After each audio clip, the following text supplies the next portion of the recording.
Salut à toutes et à tous, bienvenue dans cette nouvelle vidéo consacrée à l'actualité du Real Madrid. Aujourd'hui, on va revenir ensemble sur un match un peu particulier. Un match amical disputé entre l'équipe première du Real Madrid et son équipe réserve, le Real Madrid-Castilla dirigé par Álvaro Arbeloa. Pourquoi un tel duel? Tout simplement parce que Xavi Alonso, en raison de la trêve internationale et d'une série de blessures, ne dispose actuellement que de 8 joueurs de champ de l'effectif principal. Plutôt que de se contenter de simples séances d'entraînement classiques, il a préféré maintenir le rythme compétitif en organisant cette opposition face au Castilla. Et le moins que l'on puisse dire, c'est que ce match a permis de tirer quelques enseignements intéressants. La grande star de cette rencontre, sans surprise, c'est Vinicius Junior. Le Brésilien continue de montrer une forme étincelante. Déjà auteur de 2 buts et d'une passe décisive lors des 2 dernières journées de Liga, il a récidivé ce matin en signant un doublé face au Castilla. 2 réalisations magnifiques. La première sur une contre-attaque éclair, parfaitement conclue après une passe décisive de Fran Garcia, et la seconde grâce à une frappe croisée imparable après une série de dribbles courts au coin de la surface. Une fois de plus, Vinicius a prouvé qu'il était en feu et qu'il portait l'équipe dans cette période délicate. Autour de lui, Alonso a dû composer avec un effectif très limité. Militao, Asensio, Cara, Ceballos, Fran Garcia, Vinicius et Rodrigo faisaient partie des rares escapés. Pour compléter l'équipe, le coach a fait appel à 2 jeunes du Castilla, Seo et Roberto Martin, déjà intégrés récemment aux entraînements du groupe professionnel. Côté Arbeloa, la situation n'était pas beaucoup plus simple. Le Castilla comptait lui aussi de nombreuses absences, 12 joueurs retenus en sélection ou indisponibles pour raisons physiques. L'ancien défenseur du Real a donc dû lui aussi piocher dans le centre de formation, entre les juvéniles et le Real Madrid C, pour présenter une équipe compétitive. Au total, si l'on additionne les absents du Real et du Castilla, seuls 18 joueurs sur les 46 disponibles dans l'organigramme des 2 équipes ont pu participer à cette opposition. Concernant les blessés, pas de nouvelles alarmantes à signaler. Les situations restent inchangées. Camavinga poursuit bien sa rééducation et pourrait être le premier à retrouver l'entraînement collectif, probablement après le match face à la Real Sociedad, prévu le 13 septembre. En revanche, pour Jude Bellingham, Ferland Mendy et Endrick, il faudra patienter un peu plus. Le milieu anglais, opéré de l'épaule, est attendu pour le mois prochain si tout se passe bien. Quant à Mendy, l'incertitude demeure sur la date exacte de son retour, tandis qu'Endrick devrait encore manquer quelques semaines, mais avance positivement dans son processus de récupération. En résumé, ce match amical avait avant tout pour but de maintenir la dynamique compétitive des joueurs disponibles à un moment où le calendrier officiel est interrompu. Le Real Madrid s'est imposé 2-0 grâce à un doublé de Vinicius, confirmant l'excellente forme du Brésilien. Les absents continuent leur rééducation et devraient revenir progressivement, avec Camavinga comme potentiel premier renfort. Voilà donc pour ce petit point d'étape. Une rencontre interne qui n'a pas la saveur des grands soirs de Ligue des Champions, mais qui permet à Xavi Alonso de garder son équipe mobilisée et concentrée. Et surtout, un Vinicius qui reste incandescent et qui, à ce rythme-là, sera l'arme offensive numéro 1 en attendant les retours des blessés et des internationaux. En ce moment, nous sommes en plein cœur de la première trêve internationale de la saison. Pourtant, même si de nombreux joueurs ont rejoint leurs sélections respectives, le Real Madrid n'interrompt pas sa préparation et poursuit son travail quotidien à la Ciudad Real Madrid. Sous la direction de Xavi Alonso, le leader actuel de la Liga enchaîne les séances sans relâche. Il s'agit déjà de la 3e journée consécutive d'entraînement intensif depuis le début du rassemblement des sélections. Bien entendu, l'entraîneur madrilène ne peut toujours pas compter sur l'ensemble de son effectif puisque la majorité des internationaux sont absents. La séance de ce matin a débuté dès 11 heures avec une activation individuelle suivie de l'échauffement collectif. Les joueurs présents ont ensuite enchaîné divers exercices techniques, notamment des rondos, afin de travailler la précision et la vitesse d'exécution. L'entraînement s'est poursuivi avec plusieurs petits matchs organisés sous différents formats, permettant de tester des situations de jeu variées. Enfin, la séance est terminée par des séries de courses pour renforcer la condition physique et maintenir l'intensité malgré le petit nombre de joueurs disponibles. Côté infirmerie, plusieurs joueurs clés poursuivent leur processus de récupération. Ferland Mendy, Eduardo Camavinga, Jude Bellingham ainsi que le jeune Endrick continuent de travailler individuellement afin de revenir le plus vite possible. Pour l'instant, aucun n'a encore repris avec le groupe, mais les progrès sont surveillés de près par le staff médical. La grande question désormais, c'est quand reprend le Real Madrid en compétition officielle? La date est déjà cochée dans le calendrier. Le samedi 13 septembre, les Madrilènes se déplaceront à Saint-Sébastien pour affronter la Real Sociedad, coup d'envoi prévu à 16h15. Ce sera un match important pour confirmer l'excellent début de saison, puisque l'équipe compte déjà 3 victoires en autant de rencontres disputées. Et ce mois de septembre ne s'arrêtera pas là. Après ce déplacement compliqué face à la Real Sociedad, le Real Madrid devra rapidement se préparer pour le derby madrilène face à l'Atlético au Wanda Metropolitano. Un rendez-vous toujours électrique et capital pour le championnat. Ensuite, viendra également le début de la campagne européenne, avec un voyage délicat au Kazakhstan pour disputer le premier match de Ligue des Champions. En résumé, même pendant la trêve internationale, il n'y a pas de répit pour les hommes de Xavi Alonso. Entre les absences des internationaux, les blessés en phase de rétablissement et un calendrier de septembre chargé avec Liga, Derby et Ligue des Champions, le Real Madrid se prépare avec sérieux et intensité pour aborder ces échéances cruciales dans les meilleures conditions possibles. Le Real Madrid version Xavi Alonso, en seulement 3 journées de Liga, ressemble déjà à une toute nouvelle équipe. Dans cette chronique, nous allons analyser en profondeur les principaux changements que l'entraîneur basque a apportés depuis son arrivée, des évolutions que l'on commence clairement à percevoir sur le terrain. Certes, on pourrait dire que son aventure a véritablement démarré avec la Coupe du Monde des clubs. Cette compétition a servi de laboratoire, une sorte de période d'accélération des processus, un moment charnière pour poser les bases de son projet. Mais comme l'a lui-même reconnu Xavi Alonso, sa véritable ère commence réellement avec la Liga, dès la première journée de championnat. Et en seulement 3 rencontres, son empreinte est déjà visible, des schémas de jeu reconnaissables, une organisation beaucoup plus claire, des points sur lesquels l'équipe a déjà progressé, d'autres qui demandent encore du travail, et surtout une gestion différente du vestiaire. Certains joueurs ont vu leur rôle grandir, d'autres, auparavant intouchables, ne bénéficient plus de ce statut. Bref, les changements sont nombreux, et on a vraiment le sentiment d'assister à la naissance d'un nouveau Real Madrid. Une défense complètement remodelée. Le premier point fort à souligner, c'est l'amélioration défensive. Ici, 2 éléments sautent aux yeux. D'abord, le changement radical de la ligne défensive, quasiment renouvelée dans son intégralité. Ensuite, la solidité statistique, qui confirme ses choix. Dean Huijsen s'est imposé comme un titulaire indiscutable, probablement même le meilleur recrutement de l'été. À seulement 19 ans, il joue déjà avec une assurance de vétéran et apporte une sérénité nouvelle dans l'axe central. Sur le côté gauche, Alvaro Carra a lui aussi transformé le poste de latéral, offrant une montée en qualité indéniable, tant dans l'apport offensif que dans la rigueur défensive. Enfin, côté droit, l'arrivée d'Arnold permet d'offrir une rotation crédible avec Dani Carvajal. Certes, l'Anglais n'a pas encore l'impact immédiat de Carra ou Huijsen, mais il rend des services précieux. Surtout, il permet de gérer Carvajal intelligemment, sans forcer ses retours, évitant ainsi les pépins physiques comme ceux qui ont touché et aidé Militao la saison passée. Aujourd'hui, on peut dire que Courtois, Huijsen et Carra forment la colonne vertébrale indiscutable de la défense madrilène. Derrière eux, la hiérarchie se dessine. À droite, Arnold et Carvajal se partagent le poste. 2 titularisations pour le premier, une pour le second, mais à long terme, Carvajal devrait logiquement reprendre l'avantage.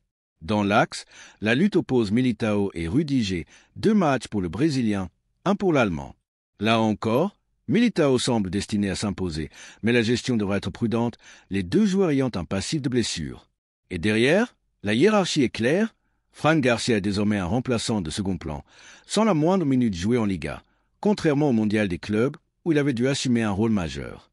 Quant à Raúl Asensio, il n'entre tout simplement pas dans les plans pour l'instant. Les chiffres parlent d'eux-mêmes. Au-delà des impressions visuelles, les statistiques confirment cette évolution défensive. En 3 journées, le Real Madrid n'a encaissé qu'un seul but, et encore dans des circonstances presque anecdotiques. Un coup de tête involontaire de Muriqi, dévié du haut de l'épaule sur corner, lors du match face à Majorque. À cela s'ajoute une action où Carra a sauvé son équipe en repoussant un ballon sur sa ligne. Bref, rien d'inquiétant, plutôt des détails isolés. Surtout, le Real s'impose par sa capacité à récupérer le ballon très haut sur le terrain et à mettre en place un pressing avancé efficace. Contre Osasuna lors de la première journée, l'adversaire n'a pratiquement pas existé offensivement. À peine un tir cadré. Face à Oviedo, même scénario, danger quasi nul. Contre Majorque, adversaire plus solide, les difficultés se sont davantage ressenties, notamment en seconde période, mais le bilan reste impressionnant. Un seul but concédé en 3 rencontres. Les chiffres en Liga le confirment. Le Real Madrid est, à ce jour, l'équipe qui encaisse le moins de buts par match, avec une moyenne de 0,3 buts encaissés par rencontre. Pour comparer, le Girona en concède en moyenne plus de 7, et Oviedo plus de 6. Même le FC Barcelone, souvent cité comme référence défensive, est relégué bien plus bas, autour de la 16e place dans ce classement particulier. Et détail important, cette solidité n'est pas uniquement due à des miracles de Courtois. Le gardien belge, qui autrefois multipliait les parades décisives pour sauver son équipe, n'a aujourd'hui qu'à réaliser une moyenne d'Alexandra à peine une parade par match. Une donnée qui le place seulement au 17e rang de Liga dans ce domaine. Cela montre que le Real Madrid n'accorde tout simplement pas d'occasion franche à ses adversaires, et que la défense, collectivement, filtre déjà une grande partie du danger. On peut dire sans exagération que ce Real Madrid de Xavi Alonso est en train de se transformer en une véritable machine, et les chiffres le prouvent. Une défense qui étouffe l'adversaire. Tout commence par la solidité défensive. Aujourd'hui, Thibaut Courtois est l'un des gardiens les moins sollicités de toute la Liga. Pour donner une idée, il n'a encaissé qu'un seul but en 3 rencontres et n'a même pas eu besoin de s'illustrer particulièrement. Sa moyenne de parades par match est extrêmement basse, moins de 2 interventions par rencontre, preuve que le danger n'arrive même pas jusqu'à sa cage. Statistiquement, la défense madrilène est la 17e de toute la Liga en termes de tirs concédés. Autrement dit, il n'y a que 3 équipes qui laissent leurs adversaires tenter moins de frappes. C'est colossal. Cette solidité vient en grande partie du nouveau modèle de pressing mis en place par Xavi Alonso. La saison passée, le Real Madrid souffrait dès qu'il s'agissait d'empêcher les relances adverses. Désormais, l'équipe a radicalement changé d'approche. Elle cherche à récupérer le ballon le plus vite possible et surtout, très haut sur le terrain. Et ça marche. Le Real Madrid est actuellement l'équipe qui récupère le plus de ballons dans le dernier tiers du terrain, avec une moyenne de 6,3 récupérations par match. Pour comparer, l'Athletic Club et Retafe, 2 équipes réputées pour leur intensité, se trouvent derrière avec seulement 4,7 récupérations. Cela montre bien que l'une des priorités d'Alonso est de couper les attaques adverses à la racine, avant même qu'elles ne se construisent. Évidemment, ce type de pressing comporte des risques. Une équipe bien organisée peut tenter de jouer dans le dos de la défense. Mais lorsqu'il est exécuté correctement, ce pressing permet de désamorcer presque toutes les offensives. Et c'est précisément ce que l'on observe. Autre donnée significative. Le Real Madrid est une équipe agressive dans son pressing, mais pas au sens négatif du terme. On ne parle pas de fautes grossières ou de gestes dangereux, mais de duels gagnés. Le club occupe la 3e place de Liga en termes de tacles réussis, avec près de 12 par match, 11,7 exactement. À cela s'ajoutent les interceptions, où Madrid figure en 6e position avec 7,3 ballons coupés par rencontre. Certes, Villarreal et le Rayo Vallecano font encore mieux, mais l'évolution est claire. Et pour finir, une autre statistique confirme la tendance, les dégagements. Comme le Real Madrid défend très haut, il a très peu à subir dans sa surface. Résultat, seulement 16 dégagements par match en moyenne, ce qui le place 18e de Liga dans ce classement. Seules 2 équipes dégagent encore moins de ballons que lui. En clair, le Real Madrid étouffe ses adversaires tellement tôt qu'il n'a quasiment jamais besoin de se débarrasser du danger dans sa propre surface. Efficacité offensive, le duo infernal. Passons maintenant à l'attaque. Si le jeu collectif n'est pas encore parfaitement huilé, notamment face au bloc bas où la créativité entre les lignes fait encore défaut, le Real Madrid compense par une efficacité redoutable. Et cela grâce à ses 2 stars offensives, Kylian Mbappé et Vinicius Junior. Mbappé affiche déjà 3 buts en 3 rencontres, soit une moyenne d'un but par match, même sans avoir délivré encore la moindre passe décisive. Vinicius, lui, revient progressivement à son meilleur niveau. Après un début de saison timide, il a marqué 2 fois et offert une passe décisive, justement à Mbappé. Leur complémentarité commence à se dessiner. Vinicius a particulièrement brillé face à Majorque, où il a semblé retrouver sa confiance et sa vitesse d'exécution. Mbappé, de son côté, confirme qu'il n'a pas besoin de 10 occasions pour marquer. Il est chirurgical. Et c'est là que se trouve la clé. Même si le Real Madrid ne génère pas encore énormément de situations collectives, il sait que l'un de ces 2 monstres peut, à tout moment, débloquer le match. Tant que ces individualités sont en forme, le club blanc peut gagner sans avoir besoin d'un jeu flamboyant. Mais si l'on ajoute cette efficacité offensive à une défense de fer, alors le Real Madrid pourrait devenir une machine impitoyable à engranger les points. Les chiffres offensifs. Statistiquement, le Real Madrid est déjà le 3e meilleur attaquant de Liga, avec une moyenne de 2 buts par match, juste derrière Barcelone 2,3 et Villarreal 2,7.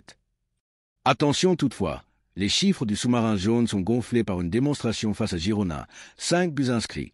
Mais contrairement à eux, le Real Madrid a fait le plein. 3 victoires en 3 matchs, 9 points sur 9 possibles.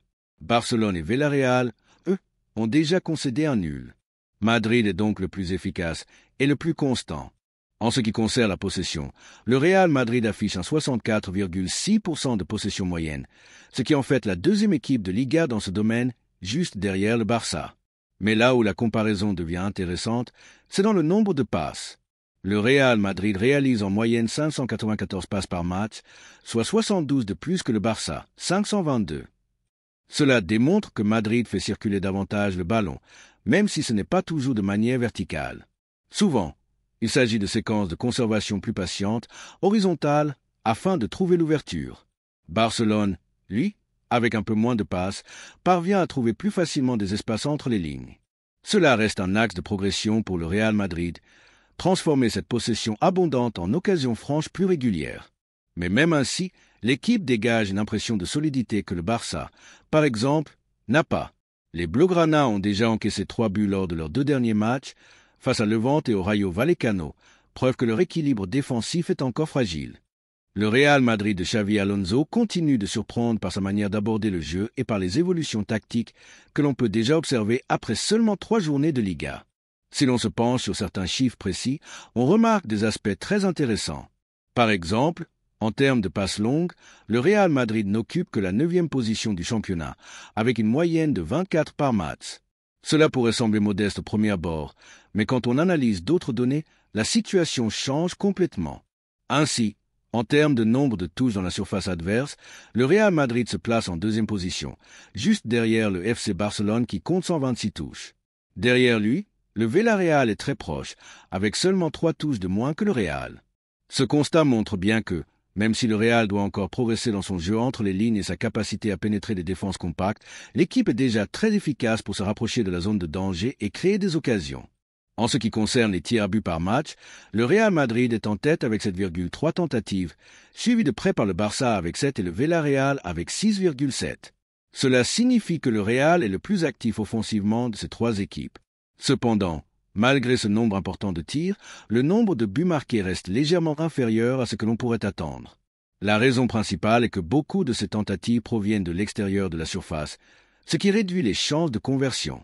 En d'autres termes, le Real Madrid génère beaucoup de tirs, mais pas encore assez de situations vraiment dangereuses à l'intérieur de la surface, là où les occasions sont les plus propices à être transformées en buts. Au-delà des statistiques, un point clé de cette équipe est l'intervention constante de Xavi Alonso sur le jeu et la tactique. L'entraîneur ne reste jamais figé dans un plan unique. Au contraire, il n'hésite pas à modifier les systèmes au fil des matchs, à ajuster les positions des joueurs et à faire évoluer la stratégie pendant les pauses de refroidissement. Lors de la Coupe du Monde des clubs, par exemple, on a pu voir que l'équipe sortait d'un match avec un schéma totalement différent de celui du début, et même pendant les secondes périodes, les ajustements de Xavi Alonso étaient visibles sur le terrain. Parfois, ces changements fonctionnent parfaitement, d'autres fois moins, comme lors de la seconde période contre le Mallorca, où le Real a connu quelques difficultés. Mais ce qui compte, c'est l'audace et la flexibilité de l'entraîneur, capable de réagir et de transformer le match en cours de route. Cette audace se manifeste aussi dans la méritocratie appliquée aux joueurs. Excepté pour Mbappé, qui reste clairement sa star et titulaire indiscutable, Xavi Alonso n'hésite pas à récompenser le mérite et la performance, même pour des joueurs très jeunes.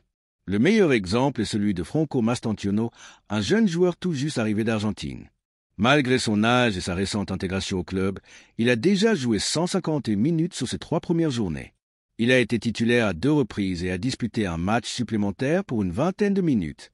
Pour mettre ce chiffre en perspective, d'autres jeunes talents comme Endrick ou Arda Güler ont dû attendre la 30e ou la 34e journée de la saison précédente pour accumuler un nombre similaire de minutes en Liga. Franco, lui, l'a fait dès la 3e journée. Cette confiance accordée aux jeunes talents montre la vision stratégique de Xavi Alonso et du Real Madrid. L'entraîneur comprend que pour maximiser le potentiel de son effectif, il doit donner des minutes de jeu à ceux qui pourraient devenir des joueurs clés demain.